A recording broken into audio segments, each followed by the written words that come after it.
All right, so we said that every Jew is a menorah. And the menorah was a golden, how do you want to call it, a candelabra? Is there any corresponding word for that? It was standing on the ground. It was not that high. It was like, below the height of a person. And it was on a stand. And there were stairs going up to it. But the main thing I'm interested here is that it was, first of all, made of gold. And it began with only one block of gold. And those who made it had to pound on it, miksha, had to pound on it with a hammer, until it took this very strange shape that there were 7 branches coming out of it, 3 to one side and 3 to the other, and one in the middle, and that these were lit. The Kohen would light them every morning, near the evening, actually. So he would light them.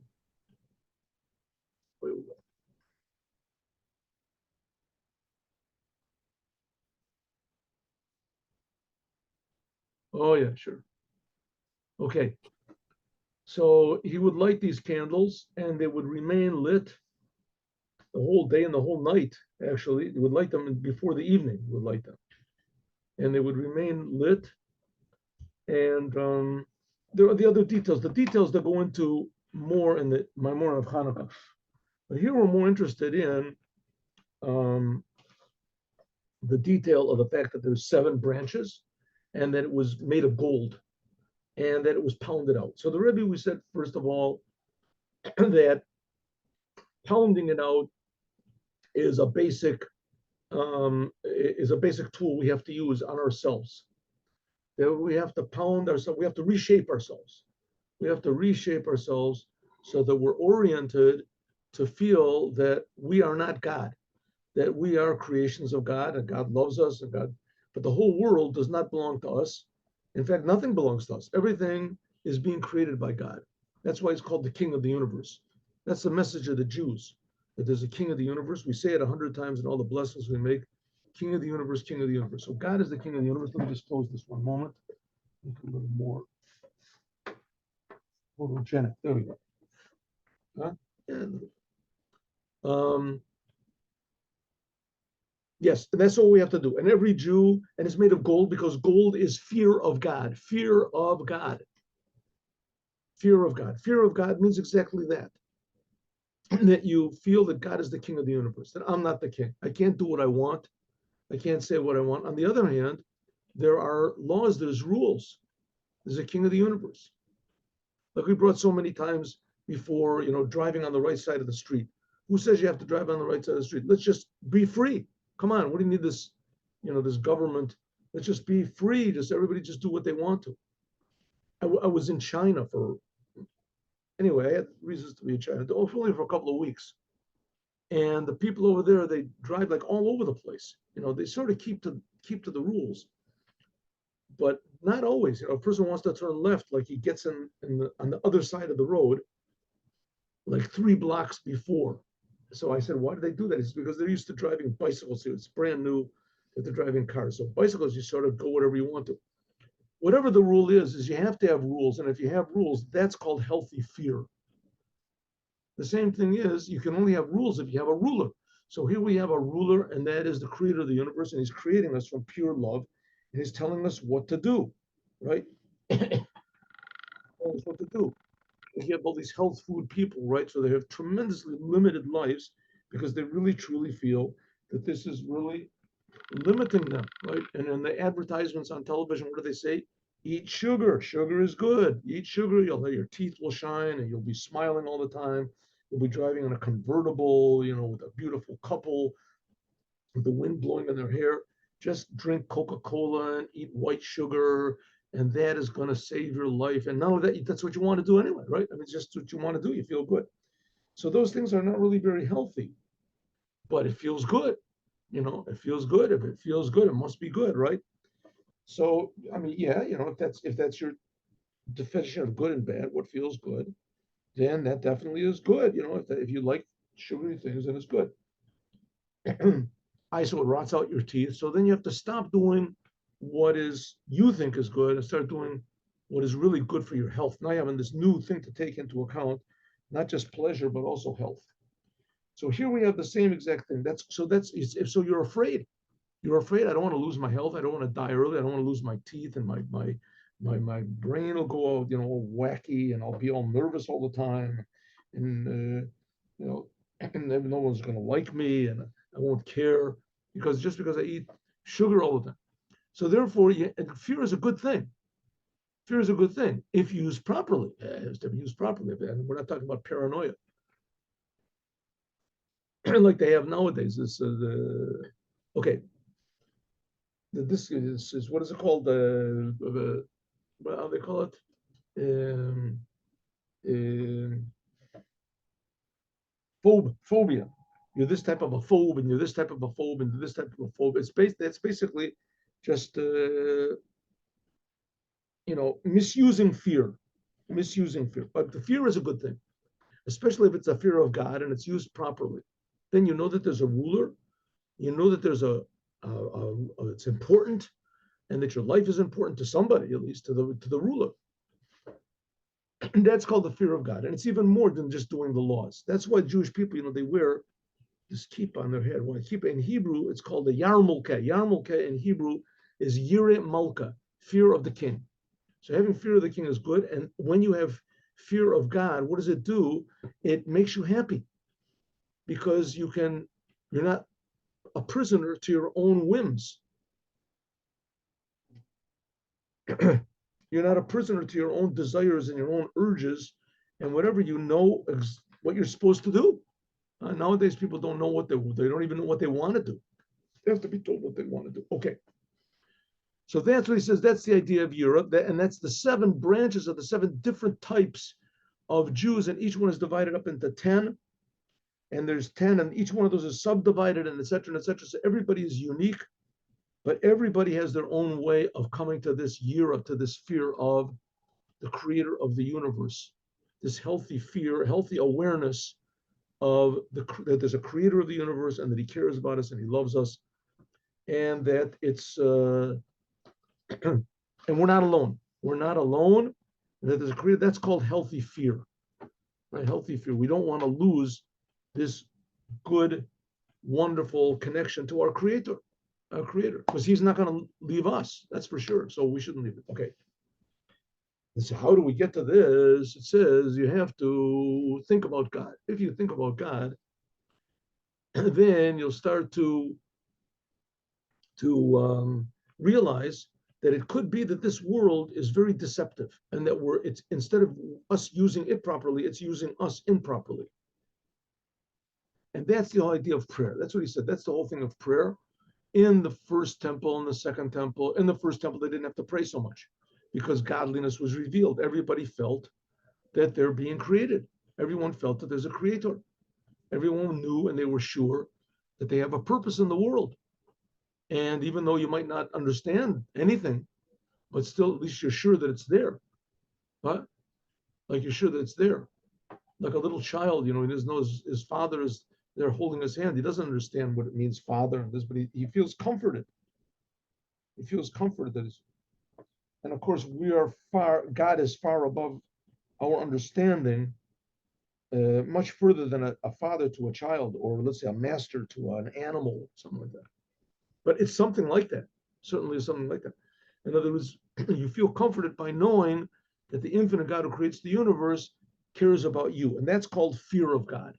That's called fear of God. It's not a negative thing. It's not a negative. It's tremendously positive, right? Like kids in school, you try to discourage them from taking drugs, even though drugs feel really good. But you say, no, if you do take the drugs, then it's going to wreck your life. You're going to this. You're going to be you're going to be addicted, and you're going to be this. And so the child has a good, healthy fear. First of all, he knows that somebody cares about him. And that's our feeling with the creator of the universe. Okay, so that's the idea of prayer. By prayer, we praise God. And we start to realize that it's true, that God really is creating us. God really is infinitely good. God not just creates us, he creates every detail in the world. He took the Jews out of Egypt. He gave us laws. He's infinitely beautiful and infinitely powerful and infinitely care. That's prayer. We have to think about it and think about it and think about it. That's why the people's, it says, that's why the Anshe Knesset Gedolah, that's why the men of the Great Assembly, this is in the beginning of the Second Temple, they established, we did this yesterday, they established what's called Psuki de Zimra, sentences from King David that we should say before. And then they said, we also have to say Shema Yisrael, and we say the blessings before it. They made prayer with all these, with Psuki de Zimra, and they didn't, I skipped back, okay. But Anshe Knesset, to the people of the Great Assembly, the Techilat in the beginning of the Second Temple, they saw that people's minds were limited. They weren't comprehending the idea that there are things that are above comprehension, and that's what's really real, God. And that our feeling, our comprehension has to be used in accordance to the Creator, to make the world a better place. They need carnival of others. They see that the people became more and more physical. This is the beginning of the Second Temple. That was like 2,500 years ago. And they were more and more interested in the physical world, and the physical world started ruling over them. Therefore, they said, you have to pray, and the blessings, and praising God. And the prayers, open up a Jewish prayer book, you'll see what I mean, in the morning prayer. And that's what it says, Refidato Zahav. It says that it's in the Song of Songs. Anyone who's ever read the book, the Song of Songs, is 8 chapters long. And it's these very, very bizarre praises of God and the Jewish people that are veiled in all sorts of allegories and metaphors and things that there's no simple meaning to. But it's talking about the time of the Jews in the first temple and the second temple, and it says over here that his refidaso means like the cushions or the coating. Ripud is like the coating, the cushions is gold. It's according to some opinions, it's talking about the ark and the Holy of Holies. It says that God's presence was revealed on the ark. Okay, in any case, we're saying that it's revealed through fear, the fear of God. Kamo, I'm aside like a person that arranges his bedroom, so everything is in the proper place. Okay, that's the idea. Yes, we did this all yesterday. I'm just repeating. That's what's the 7 branches of the menorah that come out of this menorah that corresponds also to the 7 days of creation. And each one is included from 10. That's the 70 souls of Yaakov that went down into Egypt. Shivim. Those are 70 source souls of the Jewish people. And every single Jewish person has somewhere down deep in his side a connection to one of these branches of connecting to God, to the fear of God, to the awe of God. The Yochel, and he can come to this level of gold by means of one of these 7. I'll tell you a short story. I could tell you the story afterwards also. Maybe I'll tell it again in the place of my stories. But the 4th Rebbe of Chabad, Rabbi Shmuel, he was the youngest son of the 3rd Rebbe of Chabad. But he had the qualities of leadership and etc. And anyway, so he was chosen to be the next Rebbe of Chabad, the 4th Rebbe of Chabad, after his father passed away. Now, he used to go regularly to the graveside to his father to pray. Just like it says that the spies, what is it, Joshua, he went to the grave of Abraham, Isaac, and Jacob, to Hebron, to pray. Because a place where a holy Jew is buried, as it remains holy. It remains, it's a holy place. It's how do you say it? It's a door to godliness. There's less interference there. Anyway, so he used to go to the grave of his father and he would pray, and no one would go with him. He would go alone. But he had a non-Jewish, a Gentile driver, Alexei. I think. Anyway, is at a lot. Maybe that was the Baal Shem Tov's driver. Anyway, so his driver would go there with him, so that the Hasidim wanted to get something out of this driver, some information. What does the Rebbe do when they call it the Ohel, when he's by his father's grave? So his father's grave was they built sort of a hut around it. And he would go in there alone. So they asked him, and he said he refused to tell. He refused to tell. He wouldn't say anything. Wouldn't tell anything. One day, they told him, or they found out that it was his birthday, or they invited him to one of their birthdays. Anyway, they sat him down and they got him drunk. The driver. And the driver, as a true blue Russian, liked to drink. And the Hasidim also liked to drink. So, also Russian Hasidim. So they got him really drunk. And they said to him, what does the Rebbe do when he goes into the Ohel to pray to his father? So he said, I don't want to tell you, you won't, it's not nice. So they gave him a couple more drinks, and they sang some more songs, and they danced or whatever, and they said, okay, they got this conversation around. So he said, I'll tell you. He said, your Rebbe, when he goes in to the little hut, whatever that's around his father's grave, so he knocks on the door first, and he goes in, it's like a fox that's going in to steal chickens. He's like very, very careful and very afraid. And they said, well, what's so bad about that? And he said, what's there to be afraid of? I just walk right in. So I'm not afraid of anything, right? But your Rebbe is more of a coward than I am. I'm braver than your Rebbe, right? So it's not such a, what type of Rebbe you have? It's not. What does it mean? When the Rebbe went in, he felt the awesome holiness of the place. And therefore, even though that he was a very holy person, etc., but he was in awe all the time that he was walking on, how they say, eggshells. But the Gentile driver, he didn't feel anything. It was just a place where somebody was buried. He didn't feel anything. So it's the same thing. In the second temple, we're the same way. We don't feel God. We don't care about God. We don't know anything what God is. And so therefore, we don't care. So they instituted that there should be prayer. And by prayer, so we start to talk about God and who made these prayers up? King David. So we realized, listen, King David, he was a pretty serious guy. He wasn't like some sort of a religious, how would he say, a coward. He just was afraid of life. And so he just clung to religion. He just didn't like to have a good time. He just didn't enjoy life. So he had no choice. So he was a bored guy anyway. So he just became religious. It's not so. King David was definitely not, a person that didn't know how to get pleasure from this world. He had a lot of wives, and he definitely was a big warrior. He was a big soldier. And you read the stories about King David.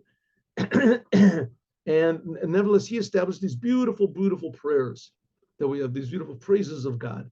So we start to praise God. You start to think, hey, maybe there really is God. Maybe this King David was not just suffering from some delusions or, paranoia or something, that he was afraid of everything. So we just started praying to God. All these things that Freud or whoever, all these people say.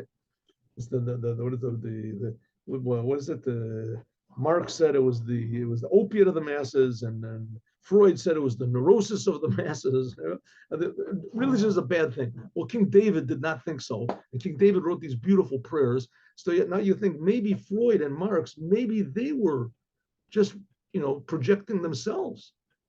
Maybe they were just the opiate of the masses, and maybe they were the neurosis of the masses, which not maybe. The fact is they were. They certainly were. Right? They certainly were. Okay. So that's what it means. Every single Jew, therefore, has this connection to the menorah. The menorah, that's the whole idea of gold. Gold, it says, is fire. It's warm. It goes from above to below. Okay, but love, the love we talked about before, and I'll have to admit that I'm just sort of, conjecturing over here. The love that we said before, this cannot be grasped except with water, and which is cold and wet. This is what I think this means, is that fear you have to do on your own. You have to think very deeply, and you have to really put yourself aside. And that requires a lot of self-work. You have to work on yourself to ignore your urges, to ignore your how do you say, your feelings and your selfishness and yourself and your doubts and your fears. Ignore, push all those things aside, and then you can come to fear God and get excited about God. Then you can get excited, which is not the case of love. Love requires a blessing from above. Love, it has to be helped by God. We're going to see that right now. Here we go.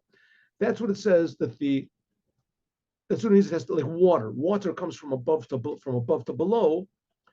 That requires a lot of help from God. But fear of God also requires, everything requires fear, help from God.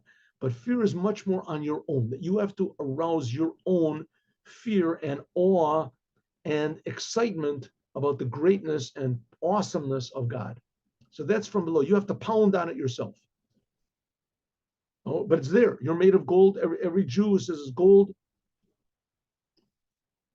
And then it says by the menorah, it says ad yorecha, until the bottom, ad pircha, until the top, mikshahu. It is one miksha. Miksha means one block.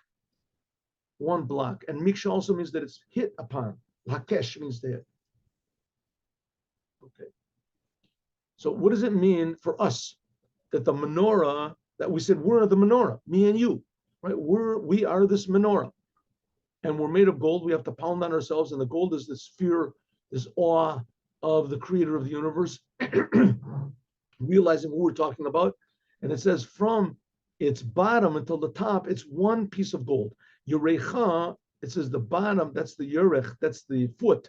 This is the foot of the menorah, upircha, and it's called the flowers. These are the upper flowers, the ornaments.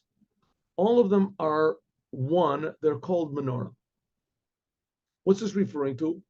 Whether we're talking about the greatest, highest tzaddikim that are close to God, they're called the pircha, they're called the flower of Judaism, because of the Torah that they learn and the prayer that they, pircha, la'el, the word pircha means to grow, to flower, but it also means to fly.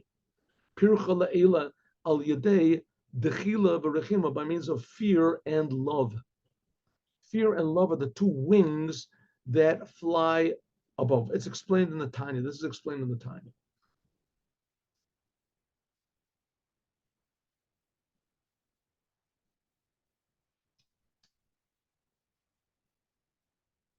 Okay, maybe we can explain this. What is the love and fear that are the two wings that fly up? I don't think this is really too hard to understand. Love and fear. Love and fear means involvement. Love and fear means involvement. When you're really interested in something and you're really involved in it, so and it's really valuable to you, right? That it pulls you in and involves you. Then the how do you say the spirit of life, the thing which motivates you in this is always fear and love. If a thing is precious to you, then you have fear. You don't want to lose it. It's valuable. And a thing is precious to you, also you love that thing. So you want to increase it. And also on the other hand, you have fear means you don't want to do anything wrong. You don't want anything wrong. You're really involved in that thing. Right? No matter what it is. If you have a person that's what do you call it? Indifferent. So like people that are that is say depressed, they're indifferent, right? What do you want to do today? Whatever. Doesn't make any difference to me. In other words, there's no emotions involved. But here's free tickets to the whatever it is, to the the basketball game. The Pistons are playing. Ooh, the Pistons! Wow, this is something else. Wow, I want to get that ticket. Right? Give me the ticket. I hope nobody steals it from me. All of a sudden, you're involved in it. It means you love this basketball team, and you're afraid you're going to lose the ticket. You lose the place. Love and fear means involvement. And when a person is involved in God, in other words, you start to feel, hey, I really have a creator. And this is everybody in the world is going to be involved in this. because now everybody is also involved in love and fear, but they love and fear themselves. That's what I say. There's no such thing as an atheist. There's only I-theists. I, capital I. There's no such thing as a person that doesn't believe in God. Everyone believes in God, but some people think that it's just them. They themselves are God. They call the shot. They love and they fear for themselves. Afilu, even a yerich. So it says even the highest. It says from the flower from the top until the bottom, it's one piece of gold. It says the flower. That's talking about the tzaddikim, that they flower. They also fly. The word for flower is the same thing as the word perach, means to elevate yourself. Flower. That's love and fear. And even the yerich, even the lowest, who ba'amat menora. This is the who be'emet Menora. Also, the lowest of the lowest Jews, the Jews that are they're how do you say, they're opposed to anything Jewish. This is really the menorah. She has zahav tahor. They're all, but the only thing is to reveal this fact that you are made of gold. You're part of the menorah. You're part of the Jewish people. It has to be, and you have the potential to be pure gold, beli without any. They say seek without any. There's a word for it. Anyway, without any bad things. There's a good word, and I forgot about it. Forgot the word. Without any sediments or whatever inside. No, is a better word. Okay. Like it says in the pasuk echad, miksha echad za'av tahor. It says that it is another. It says in another sentence that the gold was pure gold, because gold, it says that if it has any sort of impurities, in it, mimin acher, from anything else, is nishtana mari, then the appearance of it is turns to green. I think that's the thing of carats, isn't it? 20 carats, 30 carats. I have to look. I don't know. Someone once told me and I forgot. The purity of the gold. Anyway, the gold has to be pure. If there is any selfishness, nishtana, then the gold changes the siman lavera, like it says that the sign for avera is hadrakon. It's a disease, but it's called drakon, and it person becomes greenish. But so if so, you want to express, you want to reveal the fact that you're pure gold, then you have to get rid of this bad that's inside of your selfishness. How do you do this? You have to believe that every morning you're brand new. That every day the world becomes brand new, renewed. Really, the fact is the world is renewed every instant. But we're saying that what happens every morning is really happening every instant, right? If you've ever been in a totally dark place in a forest or something, when there's no moon out at all, and especially if it's cloudy, there's no stars or anything, it's like really very sort of frightening, because it's dark, totally dark. I mean, it's totally black. I don't know if you've ever been in a totally black place, right? You go into a room, close all the doors and everything, like to close all the windows. Totally black is what, and the sensory deprivation as people go crazy. It's totally black. Now, all of a sudden, the sun comes in, you hear the birds start to chirp, and the sun comes out, you feel so happy, and suddenly there's the sun rises and everything, you see colors. Well, that's renewal, so to speak, is really happening to everything, and it's happening all the time. That's very nice, but you have to feel that it's happening to you also. Like it says, that God renews the world every day, constantly. It's constantly happening. This is the way you can turn from bad. That everything is being created from nothing to something. So first of all, there is a creator, and he's creating me and you from nothing. And I also, and you also are being created brand new, just like Adam Rishon, just like the first man. The Vadai, then certainly, Yira, he will be afraid, Yavush, and he will be ashamed, Milamorot, Eno, to, how do you say, Bichutzpah, to go against the glory of God. V'lo yirtzeh ba'olam, v'lo yirtzeh That's it. But olam ha'ayin, and you won't want anything to do with this world, that the world is really nothing, right? So let's say God forbid, you're addicted to drugs, you're addicted to alcohol, you're addicted to anger, you got a big anger problem, you're addicted to being depressed, right? So you say, okay, I'm depressed, I got this problem, but every second I'm being created brand new. I'm being created brand new. So it means that if you're being created brand new, so God is creating you brand new, but He's not creating this addiction brand new, that you're holding on to this thing. God is creating you brand new. So you're brand new. You're like the first man. You're created pure. I mean, there must have been a time in your life when you weren't addicted, right? There must have been a time in your life when you weren't depressed and weren't this, when you were 2 years old, 5 years old, something, so you can get along without it. So that's the real you. And the real you is being created every minute brand new. So when a person thinks about this all of a sudden gives him hope. Because it's not that simple. Oh, I'm brand new, so I'm not. Because you don't feel this. So a person thinks about it more and more.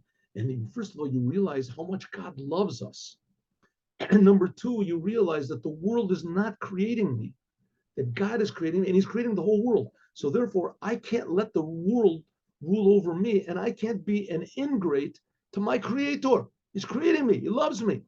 But God, also power of seeing. On a rowing, we can see every day. Maisa Bereshis, that everything is being brand new. Mitachilas, in the beginning, it was dark in the nighttime, and afterwards it became the light of the sun in the morning. Right? Like I just told you. This is sort of hard to do in the city because there's always artificial lights. But if you go to a place where there's no lights, and you're really happy to see the sun coming up, right? This is very inspiring. This is B'kol Yom Avrochecha. That's what it means. Every day I will bless you. The fact that I see, She Golel, or the God, you remove light and you bring darkness. That's in the prayers that we say. That God makes the light go away and comes darkness, and then darkness goes away and there comes light. Therefore, I can makir libracha, to recognize, to bless you. A person should not say, a person should not say, that it is impossible for me, to separate myself from bad, and the desires, that I am rooted in evil. I'm rooted in evil. There's whole religions that are based on that. Man is essentially evil. You're all cursed. You go this, that. You're essentially, this is a big lie. This is a big lie. This is perhaps one of the biggest lies, maybe the biggest lie. You haven't got a chance. You're all evil. You can't. The fact of the matter is not so. Man essentially is good. Don't believe anyone who says differently, because they themselves are in this trap themselves. They're also entrapped in this, false, the misconception that man is bad, and they want to spread this to other people and make you feel bad. Misery loves company. It's not so. The fact of the matter is, man is essentially good. Man is good, but bad is very, very tempting. And if we make the decision enough times to attach ourselves to the bad, it's very, very difficult to separate. We think that it's us. We think that it's us. So he says, don't think that it is you. Don't make the mistake. You have a problem, right? I have a problem. I have a problem with depression. I have a problem but I am not depressed. I am not an addict. I am not angry. I have a problem with these things. These are additional things to me. A person could say, no. I heard from my priest, from my whatever it is. The Pope himself said it, right? That we are evil and we are cursed and we are rooted in evil. Okay, so the fact is that he's wrong. The message of Judaism is that man is good. But bad is very powerful. And to the degree that we can think, and rightfully so, that we can't get out of it. We can't get out of it. That's the way God created us. That we can have these bad thoughts and negative thoughts and feelings of helplessness. Al Zeh, it says, that really, God, you redeemed us from Egypt. Mitzrayim, what is Egypt? Egypt is Ervas Ha'oretz. Egypt is the most licentious, decadent place in the world. Hainu adibuk, namely, that people get stuck, but taivos, in their desires, b'machshavto, in their thoughts. V'hara, Mekifo, and to the point where bad totally surrounds him. She'eno yochol letzeit, and you think you can't get out. Ulasiach daito, you can't remove your mind from it. This is what's called Egypt. She'eno yochol livro, you can't get out. Only the way you can get out. So what's the Rebbe saying that we can? With the will of God. You pray. You say, God, help me. That's what it means. Nasim mishalo. I'm saying, I'm sorry, 1 second.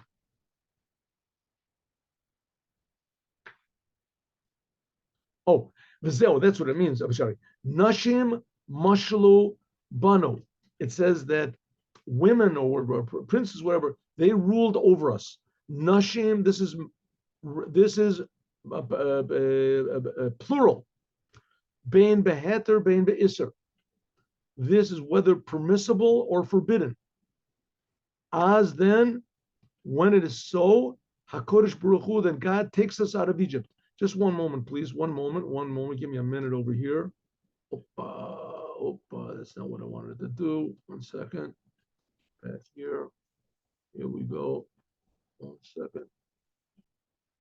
Yes, it's a sentence in Isaiah. Nasim Mashlubano, that princes or kings ruled over us. They ruled. Who are these kings that ruled over us? What are we talking about? This is Nasim Nasim. This is plural. Whether permissible things, whether forbidden things. And there's a person you get stuck in permissible things. Also, you eat kosher food, but you eat like a pig, right? You're involved in you want to get dressed nice, wonderful, get dressed nice. You have to make an impression on everybody. Nothing forbidden about that, right? But you're sunk in the world. So it says a person says, I can't get out of it. That's me. That's who I am. It says, as Kodesh Baruch Hu, then God will take us out of Egypt. How can it be that a Jewish person got himself stuck in such ridiculous things? The Jewish people are called the sons of God. And the nature of a Jew is to do what God wants. If so, how is it that a Jew can do sins? How can anybody do sins? How can it, we're all, non-Jews are creations of God. How can they spit in God's face? Right? How can they do? So it says very simple. God made it that way. He me'ito, it's from God. Yetzer hora. Why did God do such a thing like this? Just like it wasn't going into Egypt. Al Yedei Gilgul Shagalgul HaKodesh Baruch Hu Avotenu says that all these things happened to Abraham, Isaac, and Jacob until finally Joseph went down to Egypt and there was a big famine, and all of a sudden the Jews found themselves in exile. Who did it? God did it.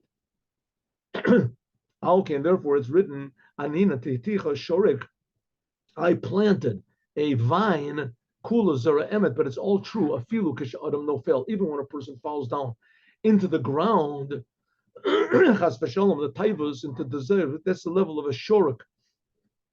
A person becomes a shoruk. All right, what's a shoruk? Bakamimos, and he's crooked. Nevertheless, kula zora emes, nevertheless, he's truly true. What is it? What is a shoruk? Let me show you this. Watch this, everybody. Watch this. What is a shoruk? A shoruk is one of the punctuation signs in Judaism. One of the punctuation signs in Judaism. Let's see if we can get this here. See, here he calls it a kubus. Sometimes it's called a kubus, sometimes it's a shuruk. This, here, see. This is a shuruk. 1 minute. Let me get my pointer over here. Here we go, my pointer.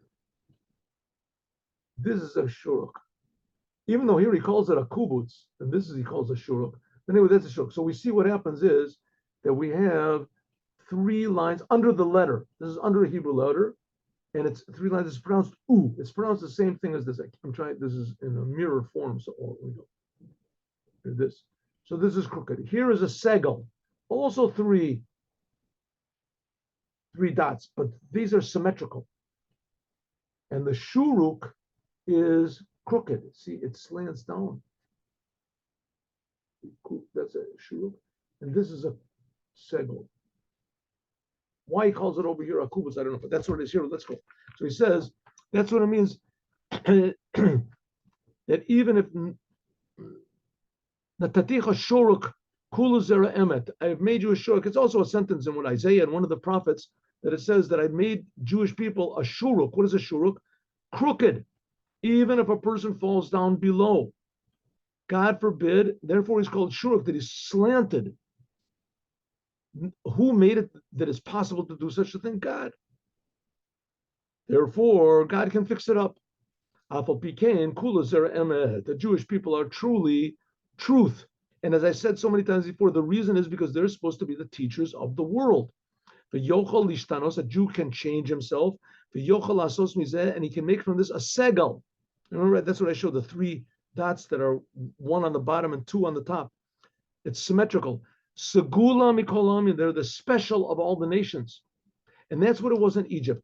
God said, Anochi eredimcha, I go down with you to Egypt, but Anochi elcha gamala, I will take you out. So if you want to know why you have a bad personality and why you have bad character traits and why you have bad desires and lusts and doubts and fears and things like that, so the answer is because God made it you that way. That's how God made you. Why did he make you that way? In order to take you out, in order to stop it. That's why. What's this?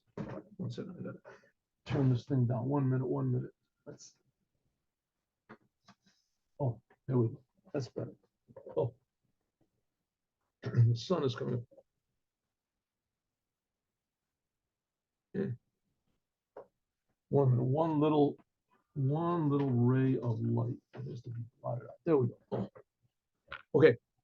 So it says that therefore God is the one that took us in. He was the one who put. Now a person can ask himself, oh, come on, why did God do such a thing like that? That's not nice. I thought God is kind. I thought God is nice. Right? God is loving and all these things.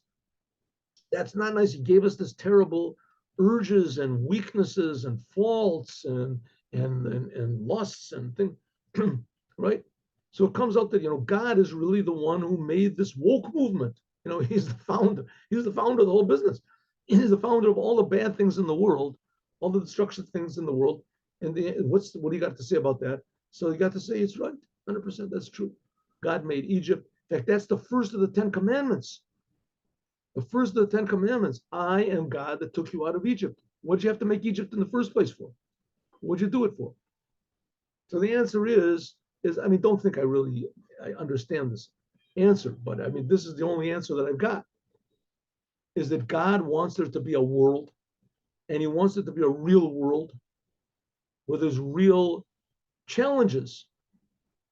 And the challenges in this case are, does God exist or not? And should I do anything for him? Why should I do anything for him? Right? That's the challenge. If we say, yes, God does exist, and in fact, you have to meet challenges, then that's the whole thing of the world. Then you've got a real world. If not, then you have death. Then people are just seeking the easiest way out. They call it homeostasis. No problems, no worries.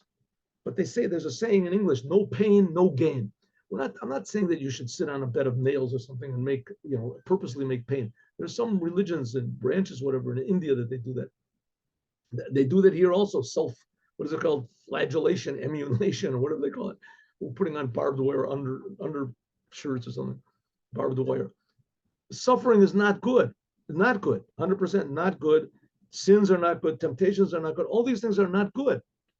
But why did God put them in the world? So that we should defy them. Judaism is based on a man called Abraham that went through 10 tests, 10 difficulties. Abraham was not a person that did 10 miracles or wrote 10 books or gave us 10 names of the Lord or something like that. Abraham went to 10 tests. 10 tests means that he was involved in the most, mundane, terrible, the difficulties that everybody experiences, right? Everyone experiences. A threat of death, threat of starvation, loss, disappointment, frustration, all these things that visit everybody in the world. And Abraham just acted in a different way. He met the challenges, but he did it all with the help of God. That's the whole point. That's why God made the world. He says, even though we came to this level of shoruk, the crooked, nevertheless, God said, I went down with you to Egypt, and I'll take you out. Kodesh Baruch Hu Ozro, God helps us. Gam also alone to go up. Gam yellow gam can aliyah, that also God will have an elevation. There are some people, that they're like stars because they were sports stars. They were sports stars. A lot of them, some of them are like very, intelligent people and everything, but that's nothing. The thing is that he was the champion boxer for 10 years or whatever. He was the champion basketball player. He was the best tennis player, the fastest swimmer. His personality is secondary. It's secondary. That he's smart, he's a nice guy. That he was the biggest. What's such a big deal about being a good basketball player or being a good boxer or something like that, right?